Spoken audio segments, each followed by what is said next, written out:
نبی کریم صلی اللہ علیہ وسلم کا فرمان ہے کہ چار چیزوں سے پہلے غنیمت جانو. تو اس میں یہی آتا ہے نا کہ جوانی کو بڑھاپے سے پہلے، صحت کو بیماری سے پہلے، فرصت کو مصروفیت سے پہلے، زندگی کو موت سے پہلے. تو آپ کیا سمجھتے ہیں کہ زندگی آپ کا انتظار کرے گی، جوانی آپ کا انتظار کرے گی، فرصت آپ کا انتظار کرے گی؟ ایسا نہیں ہے. اس لیے مقصد کو پانے کے لیے آپ نے رفتار کم نہیں کرنی. راستے میں چھوٹے چھوٹے اسٹیشن آتے ہیں مگر وہ ٹرین ان کو چھوڑتی ہوئی آگے چلی جاتی ہے. گویا اس سے کہیں نہیں ٹھہرنا، ان جگہوں پہ نہیں ٹھہرنا. آپ کو بھی بار بار نہیں رکنا. سب کچھ ہوگا، سب کچھ آپ کو کہا جائے گا، لیکن آپ نے نہیں رکنا. دوسری چیز ہمیشہ یاد رکھیے گا کہ ٹرین کو چلانے کے لیے ڈرائیور کی ضرورت ہوتی ہے. آپ کو اپنا ٹارگٹ اچیو کرنے کے لیے خود ڈرائیور بننا ہے. آپ دوسروں کے بل بوتے پہ نہیں جا سکتے. وہاں آپ کسی کا لڑ پکڑ کے، کسی کا دامن پکڑ کے، کسی کی بیعت کر کے، کسی کا ہاتھ چوم کے ایسا نہیں ہو سکتا. کسی کی ڈگریاں آپ کو فائدہ نہیں دیتی، چاہے وہ اس نے کیسی ڈگریاں کیوں نہ لی ہوں. آپ نے کسی کی ڈاکٹر کے ہاتھ چوم کے آپ ڈاکٹر بنے، اس کے پاؤں پہ سجدہ کر کے آپ ڈاکٹر بنے؟ کبھی اس کی کتابوں کو آنکھوں سے لگا کے فریم کروا کے دیواروں پہ لٹکا کے گلے میں لٹکا کے یا گھول کے پی جانے سے آپ کبھی ڈاکٹر بنے نہیں؟ تو پھر آپ وہ گول حاصل کرنے کے لیے آپ کو خود اپنا ڈرائیور بننا ہے، خود اپنا لیڈر بننا ہے، خود آپ نے قیادت کرنی ہے. تو آپ کو آپ کے اندر قیادت کرنے کا وصف پیدا کرنا ہے. آپ کو پتا ہونا چاہیے کہ ایک لیڈرشپ میں کیا کوالٹیاں ہوتی ہیں. اب اس کے لیے یہ ضروری نہیں کہ بہت زیادہ اس کے اندر ایجوکیشن ہو. آپ کو ساتھ ساتھ بتاؤں گی کہ وہ کیا چیزیں ہوتی ہیں جو آپ کو قیادت کی منزل تک پہنچا دیتی ہیں. تو آپ قائد بنیں، آپ اپنے ڈرائیور خود بنیں، اور پھر آپ کو پتا ہوتا ہے کہ مجھے اس ٹرین کو منزل مقصود تک لے کر جانا ہے.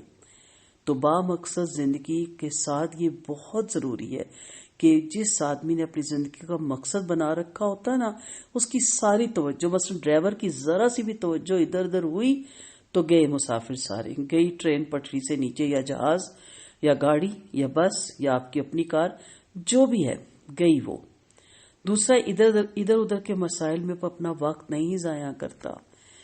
ہوتے رہتے ہیں مسائل. میں ایک لڑکے کی کہانی پڑھ رہی تھی اوریجنل، کہ وہ گاؤں سے آیا انجینئر بننے.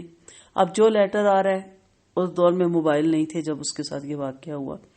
آج گائے مر گئی، آج پگڈنڈی پہ لڑائی ہو گئی گاؤں میں، آج سر پھٹ گیا، آج بہن کی بچہ زخمی ہو گیا، آج بھنوئی نے تمہاری بڑی بہن جو ہے اس کو مارا. بس یہ باتیں. وہ تنگ آ گیا. اس نے کہا میں پڑھوں یہ باتیں سن کے. اس نے چینج کیا اپنا ہاسٹل اور پتہ نہیں دیا، اور وہ آرام سے انجینئر بن کے جب واپس گاؤں آیا، وہی جھگڑے تھے، وہی لڑائیاں تھی، وہی باتیں تھی. تو اس نے کہا یہ تو وہی ہو رہا ہے، سب کچھ تو ہوتا ہی رہا، رکا تو کچھ نہیں. لیکن وہ اپنے مقصد کو پا گیا. اگر آپ سمجھتے ہیں کہ آپ یہ مسائل حل کر کے کچھ کریں گے تو پھر ایسا نہیں، کیونکہ آپ مسائل کو حل کرنے یہاں نہیں آئے، آپ مسائل کے ساتھ نبھا کرنے آئے ہیں. آپ بتائیں، ساس بہو کا جھگڑا کب سے ہم سن رہے ہیں، ابھی بھی وہی ہے. نہیں فرق پڑا نا، نند بھابھیوں کے جھگڑے نہیں فرق پڑا، چلتے ہی جا رہے ہیں. اس نے نبھا کرنا سیکھے، سکھائیں خود کو بھی. میرے مثالی ماں کے لیکچر ہیں، کبھی بہت فرصت ملی تو وہ ضرور سن لیجئے گا. جی آگے بڑھتے ہیں. پھر اب آپ کو قیادت جو چاہیے تو قیادت والے گٹس آپ نے اپنے اندر رکھنی ہے.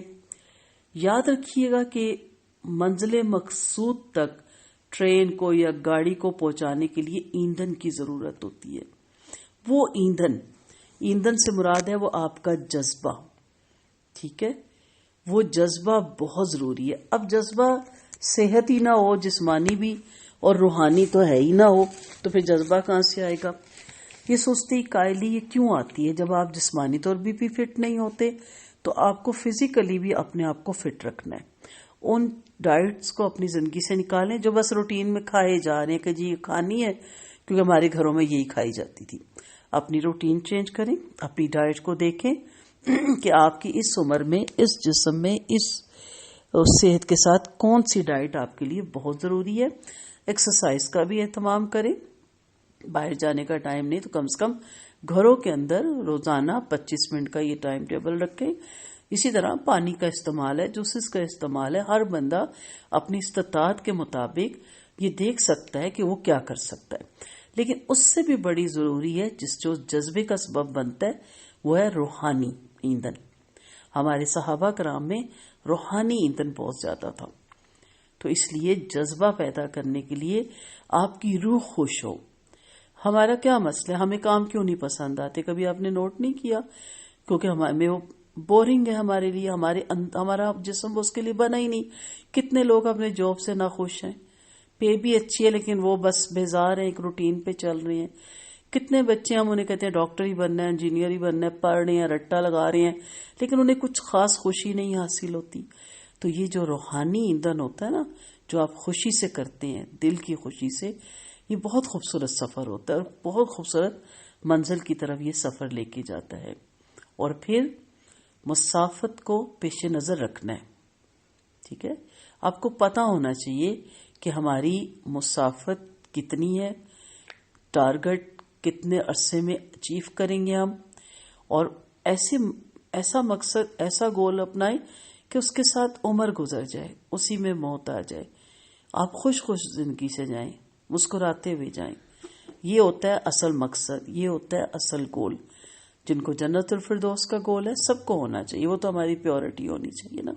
اس کو سامنے رکھتے ہوئے باقی زندگی میں آپ کوئی بھی جو آپ کو گٹس دے کے اللہ نے بھیجا ہے، جس سے آپ کو فائدہ، آپ کی فیملی کو فائدہ، آپ کی قوم کو فائدہ، آپ کی امت کو فائدہ، مخلوق خدا کو فائدہ ہوتا ہے، آپ ضرور اپنائیں. کیا اگر آپ چھت پہ پرندوں کے لیے پانی رکھنے کا سیٹ اپ بنانے لگ جائیں خوبصورت خوبصورت برتنوں میں، اور اس میں ان کے لیے جو بھی آپ گھر کی بچی کچی چیزیں چھوٹے چھوٹے ذرے کی صورت میں، چھوٹی چھوٹی روٹیوں کی صورت میں بنا کے رکھنے لگ جائے، تو آپ کیا سمجھتی ہیں کہ یہ گول معمولی ہے؟ یہ گول بہت بڑا ہے، بہت بڑا یہ گول ہے. اس کو بہت پسند کیا جاتا ہے. آپ اسی میں خوش ہونے لگ جائیں گے. آپ کو اتنی لذت آئے گی کہ آپ آتے جاتے کہیں گی میں جاؤں چھت پہ، یا جو بھی آپ کی بلکنی ہے ایک نظر آپ ضرور دیکھیں گی. آپ ویسے ہی خوش رہیں گی اور مرتے دم تک کرتے رہیے. وہ پرندے آپ کے لیے دعائیں کریں گے اور بہت خوبصورت ہوتا ہے. اسی سے آپ کے لیے نیکیوں کے دروازے کھلتے ہیں. اس کے لیے آپ کو آہستہ آہستہ پھر طریقہ آتا ہے. آپ آغاز تو کریں. ہم اٹھا کے ڈسٹ بین میں ہر چیز پھینک دیتے ہیں. آپ دیں ذرا وہ بچے کچے جو کچھ چیزیں ہوتی ہیں، بریڈ کا اگر ایک پیس بھی ہے تو اس کے چھوٹے چھوٹے ٹکڑے کر کے آپ چھت پہ رکھیں. آپ کو گولز بھی بتاؤں گی انشاءاللہ. پہلے ہم یہ دیکھیں گے کہ ہماری شخصیات کیا ہیں، ہم کس شخصیت کے مالک ہیں، اور پھر اس کے بعد میں آپ کو گول بھی بتاؤں گی، کیونکہ کافی لوگ ابھی بھی نہیں سمجھ پا رہے کہ ہم کیسے اپنے اندر سے وہ صلاحیت پیدا کریں کہ ہمیں پتہ چلے کہ ہم کیا کر سکتے ہیں. پھر آپ یاد رکھیے گا کہ ٹرین کے بارے میں یا گاڑی کے بارے میں لوگ طرح طرح کی باتیں کرتے ہیں، ہوتی ہے نا. یہ اس کا کلر نہیں اچھا، اس کی سیٹیں نہیں اچھی، یہ بڑی بیکار ہے، یہ گاڑیاں اچھی نہیں. لوگوں کو میں دیکھتی ہوں گھنٹوں باتیں کرتے ہیں. تو میں کہتی ہوں جس نے بنائی اس کے پاس عقل نہیں تھی، جن کے پاس عقل تھی وہ گھر بیٹھے میں. تو ہنستے ہیں سب میری باتوں میں کہ آپ اتنے ایکسپرٹ ہیں، اتنے ماہر ہیں، اتنے ذہین ہیں، تو بنائے نا. بنانی نہیں، بیٹھ کے ناقص نکالنا ہے.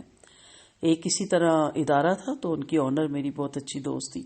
تو کسی نے ان کے ادارے کے بارے میں بات کی تو مجھے کہتی ہیں کہ آپ بتائیں اس طرح چلانا، کیونکہ میں بھی اس طرح کے ادارے چلا رہی تھی.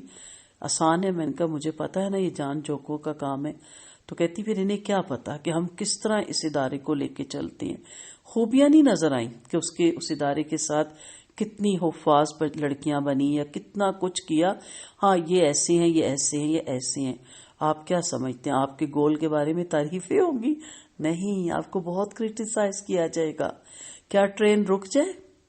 اگر ٹرین رک گئی تو منزل تو کھوٹی ہوگی.